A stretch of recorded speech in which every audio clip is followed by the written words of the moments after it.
Bismillahirrahmanirrahim. Assalamualaikum warahmatullahi wabarakatuh. This will be my video.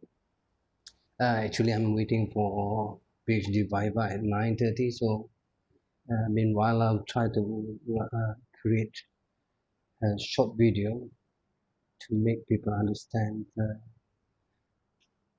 PhD journey.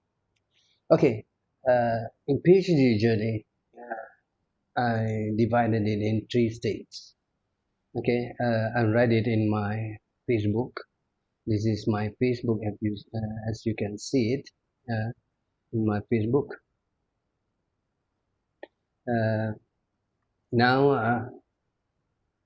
I'd like to draw your attention that in PhD we have a few stages, okay, a few phases that if you realize the phases in doing PhD, you will be much more prepared to the PhD journey. Doing PhD is about the journey, so you have the beginning, you have the middle, and you have the ending. So the beginning is, I call it as the first stage of PhD journey, is when you are allowed to making mistakes. Okay, the 10% independent, 90% advice from supervisor. This could be your a few months or a few weeks depending on your ability. Okay, 10% independent, meaning that at this first stage a lot of things being advised by your supervisor. I mean, how you go to the lab, how you start your research, how to look at papers, how to find a lot of other things. And for certain people, they are lucky if they have a shadow, meaning that they follow, they become a shadow to a postdoc or to a senior PhD. This happened to me when I did my PhD in University of Birmingham. I was made to follow Peng. Peng is a China student. He is a postgraduate and he has about 1 year contract with University of Birmingham. So, what is the first year meaning when you become a shadow or follows somebody like Feng? Okay, you tend to learn as much as possible from this guy. And during my PhD at this first stage, you are introduced to your lab with only 1 day of introductions, and you have to gain as many knowledge about all the tools in the lab and how to use the computer, the internet, of course, your email. Okay, so at this stage, as the first early stage of your PhD, okay, this is where you become really, really dependent to people around you. So you need to be able to get acquaintance or making a lot of friends. And not only in the first year, you need to have a lot of friends or a lot of networking throughout all your study. You need to have that. Okay, if I read from my Facebook, why I write it in my Facebook? Because when I write it in my Facebooks, it can become like gathering all my thoughts in Facebook. Okay, and sometimes I write on PhD, sometimes I write about something else. Okay, this is the state where your supervisor is happy if you make mistake. So meaning that during your first few months as a PhD student, your supervisor would be really not really becoming as fierce supervisor. He should be friendly to you, and as many as possible, that later you look and understand where do this mistake lead you, meaning that your supervisor love to see your mistakes, what is your mistake, and then how he can improvise, how he can give you solutions. So during my PhD, I did a lot of mistakes and learn from it. Okay, if I would like to narrate my mistake, is the first mistake was I was scolded for only do reading. Okay, I was teased by my supervisor at that time is Richard. Later, I will be given to Kwame, and Richard teased me. Uh, he said that Arif, I don't want Einstein in my life. Go and get me research lab data. Meaning that in your first year, you need to be able to get data that show that you are doing something, you are getting something, you go for directions. And it was my second mistake that is I'm not good with funk. Okay, the second mistake was not able to have a good relationship with my uh, follow with funk. I become a follower to funk, just like mentor junior relationship. Uh, he actually can't speak good English, and then I I give excuses to Richard that Feng English is bad, and Richard said replied to me replied to me that my English is also bad, and then I think Richard think that he able to caught me, but actually I caught him and make him say that you are giving me somebody not suitable to me. Okay, that's why I couldn't perform, and therefore Richard have led me to be under another mentor that is Jisu from China. So, but her English is much better than from Fang. So this is the period that you make mistake.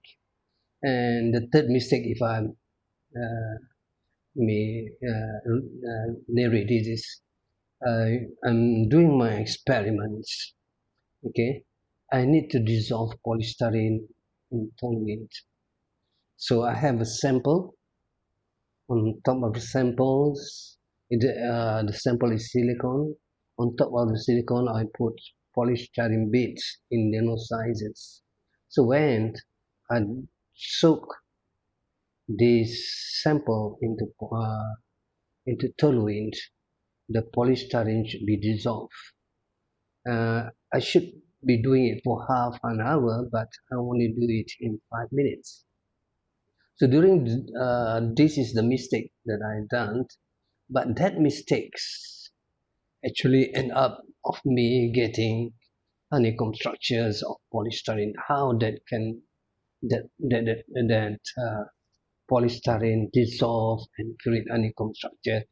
That's making me getting a new direction for my PhD research, meaning that I can manipulate the polystyrene. So making mistake is good, but it is only for your first year. So that is the stage, the first stage that I can narrate to you that is the important part of your PhD research. Is the first thing is you need to make a lot of mistakes during the first year. But the second year, there should be reduced mistakes. And at the third year, it should be making you become perfect.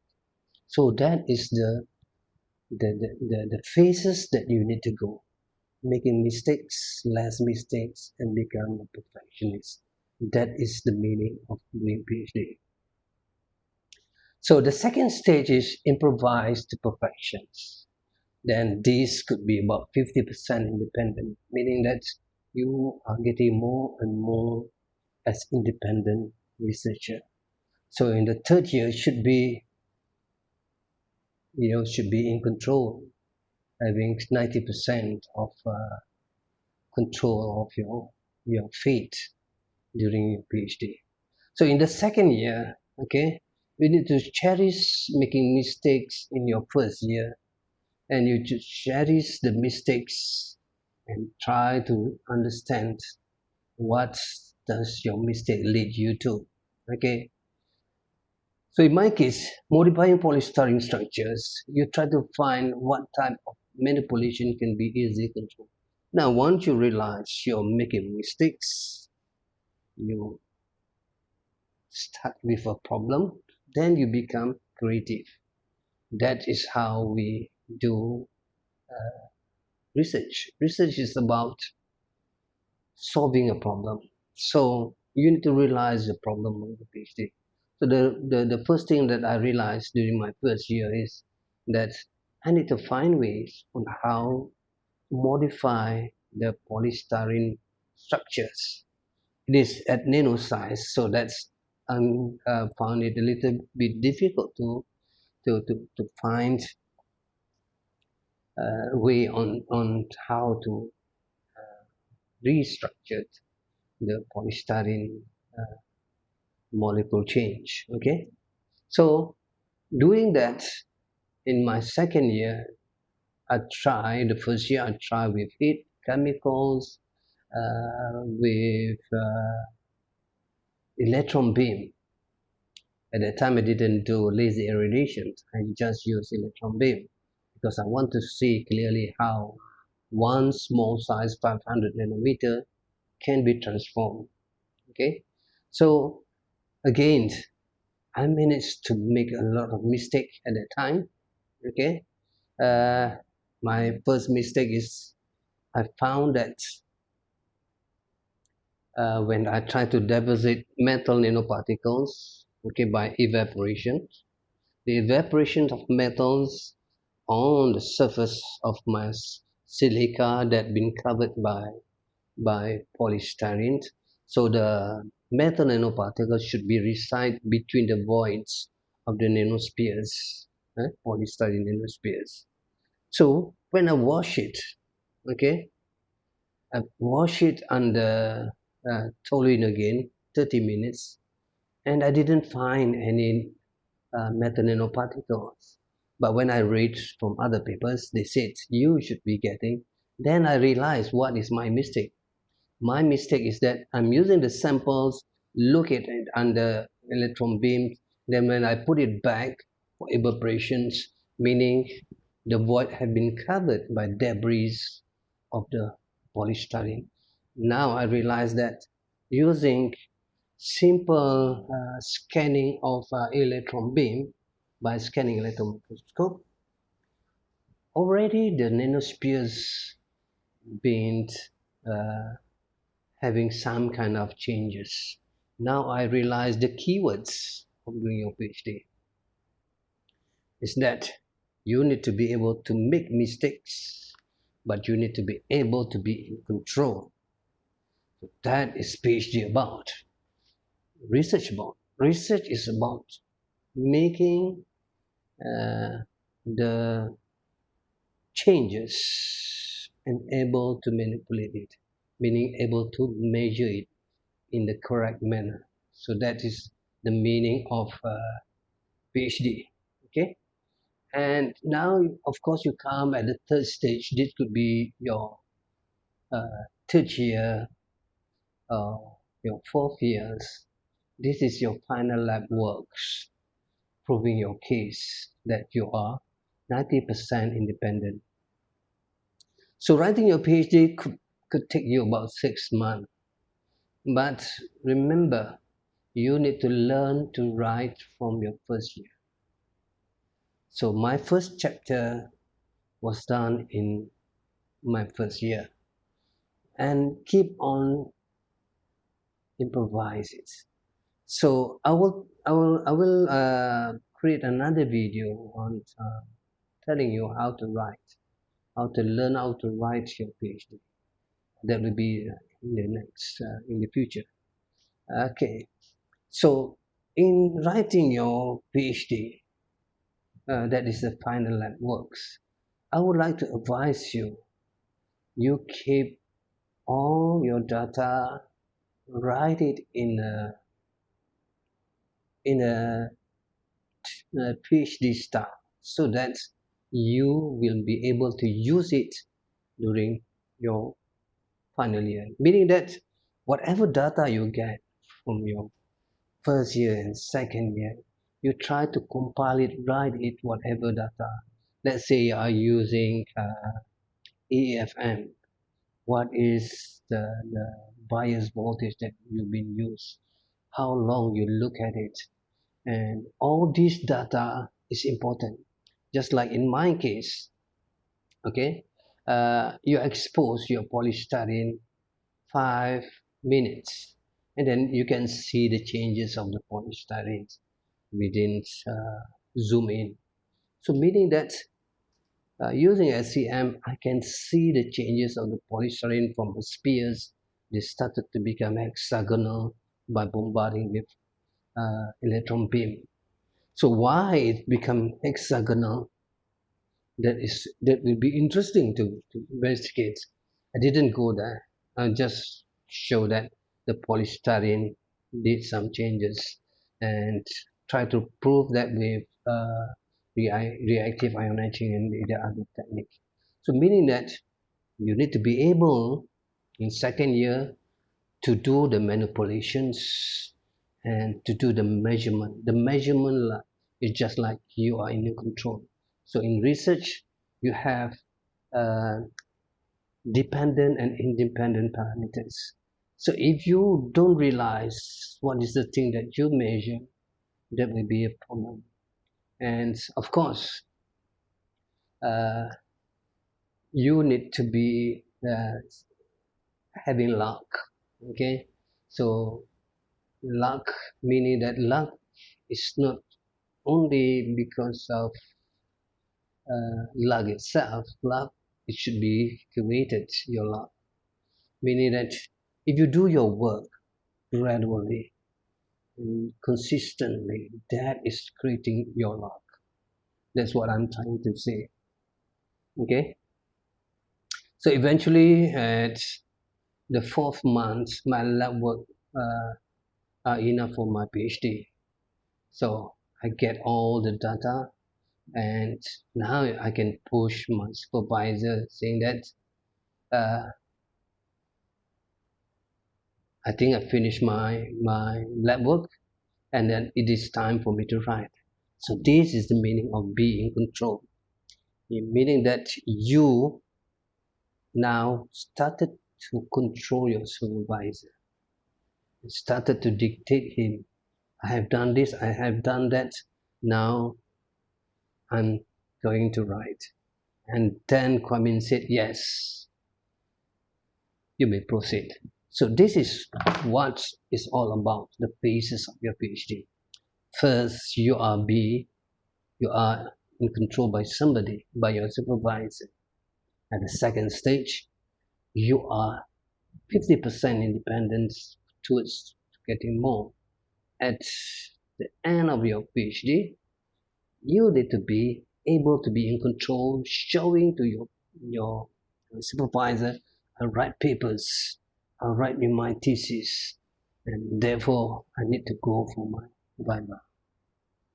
So when your supervisor didn't see that you are be able to do all these phases, okay, you will not be allowed to go for your viva.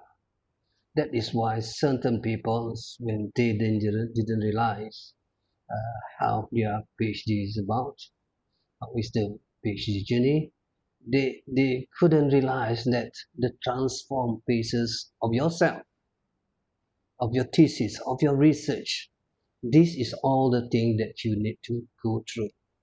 So my supervisor, when he realized I am really prepared myself, okay, he didn't even bother to look into my second, third, fourth, and final chapter. Why? Because he see that I did my work really good, uh, become like a perfectionist, okay, and At the end, during my Viva, transform. You transform yourself, become a very confident guy. For 1 hour, 45 minutes of my Viva sessions, uh, about 1 hour, 30 minutes, all the questions are being answered by me. Only the last questions given by the external really caught me. Okay, I will tell you what the story of my Viva, and that will be the end of my uh, video session for today. And I call it as a phase or PhD or master or research journey. Thank you.